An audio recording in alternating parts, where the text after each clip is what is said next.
Maaga pa lang, gumigising na ako ng maaga kasi balita ko may mga libre daw ngayon sa Dollar General. Ito yung first store na napuntahan ko. At syempre, dito lang yan sa Dollar General. Dito sa first store, ito lahat yung mga nakuha natin. So, konti na lang talaga. Okay na rin kesa wala. Kapag mga penny items, ito yung lumalabas. 0-0 talaga yung nalabas. Ibig sabihin, ito yung mga tagpi-penny. Sa pangalawang store, wala tayong nakita kahit isa.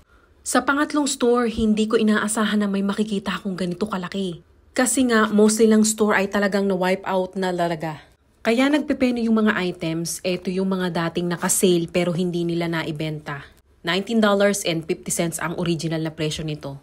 Hindi ako makapaniwala na may nakita pa ako nito kasi mostly sa lahat ng mga store, ubos na talaga yung ganitong Purina Kachaw na ganito. Kasi dati nag-sale yan dati ng mababa tapos may coupon pa. At ito ay penny na rin.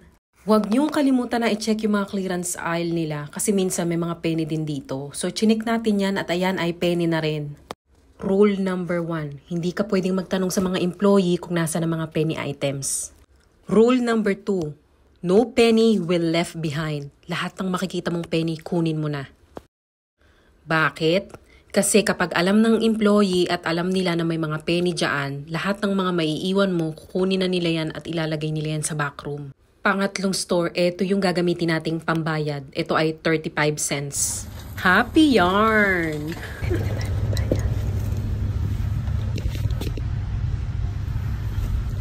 Let's go!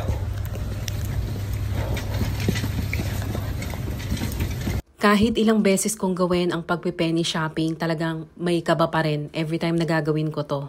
Kasi hindi sa lahat ng store okay yung mga employee. Minsan may masungit, minsan may mabait.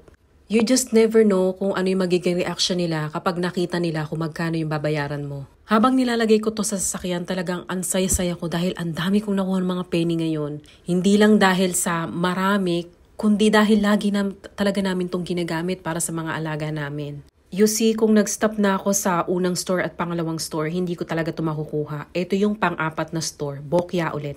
Pagkatapos ng pang-apat na store, nag-stop na ako.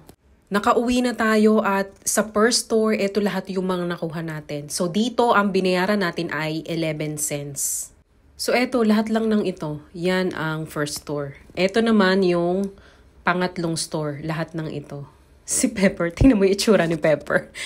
Inaamoy-amoy niya agad. Parang gusto niya nang kainin oh. Alam na alam niya. Kasi paborito niya yung mga ganyan, yung mga grilled. Lahat ng ito guys, imagine lahat ng iyan. Kung magkano yan kapag regular price mong binayaran. Etong malaki pa lang na to, 1950. Mostly kaya dan niya nagiging penny kasi malapit na siyang ma-expired. So ito, January 2026. Ito namang isa ay August 2025. At ito naman ay nasa July 2025. Hindi ko na kinumpute kung magkano lahat ng ito. Siguro kung regular price mga $200 din. Pero ang binayaran lang natin ay 48 cents. O katumbas ng mga 25 pesos sa Pilipinas. Good morning, Pilipinas!